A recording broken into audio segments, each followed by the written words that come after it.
আমার 3টা বিয়ে হয়েছে, আপনারা আমাকে নিউজ, আমি ইন্ডিয়া চলে গেছি, আপনারা আমাকে নিয়ে নিউজ করেন, আমার বিষয় হয়ে গেছে, আমার ইন্ডিয়া পুলিশ অ্যারেস্ট করছে।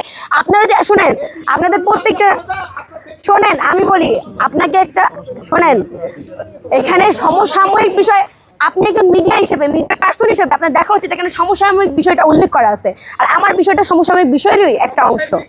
এখানে কিছু সাংবাদিক আছে যারা নিজেরাও দুর্জয়ের ফ্রেন্ড, ঠিক আছে, আমি এখানে একদম ট্যাগ করে দিতে পারবো।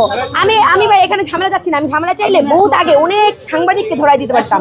যারা যারা এখানে আসছে তারা অনেকে দুর্জয়ের ফ্রেন্ড, দুজনের বিরুদ্ধে কথা শুনতে পারছে না, এই জন্য এই অবস্থা। শুনেন, আমি একটা কথা বলি, আমি রাষ্ট্রের নাগরিক হিসেবে আমার বিরুদ্ধে যে ব্লেমটা উঠছে সেটা আমি ক্লিয়ার করে দিলাম।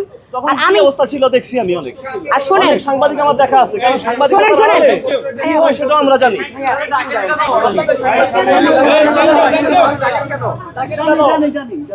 ডাকেন কেন আমাদের, আপনাদের ডাকেন কেন, ডাকছেন আপনি কথা শুনেন। কোনো ব্যানারে থেকে সংবাদ সম্মেলন করা লাগে না, প্রথমেই বললাম।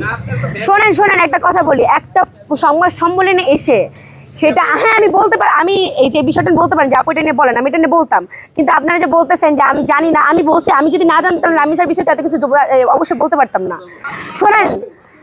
শোনেন আপনি কি চাচ্ছেন ভাই, আপনি কি চাচ্ছেন, আপনার কথা যারা ফেসে আমাকে ফেলতে চাচ্ছেন, আপনি খুব ভালো মতো দেখতেছেন। শোনেন আপনার কথা শুনেন, আপনাদের মনে এত প্রশ্ন, আপনাদের মনে এত প্রশ্ন, এত ডাউট, আপনারা আমাকে নিয়ে এত মাথায় ওঠেন কেন, এত বিপ্লব কই যায়, এত বিপ্লব কই যায়, হাদি ব্যবসা যখন হয় তখন এই বিপ্লব কই থাকে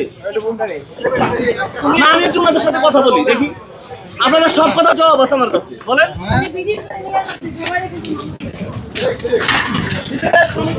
হবে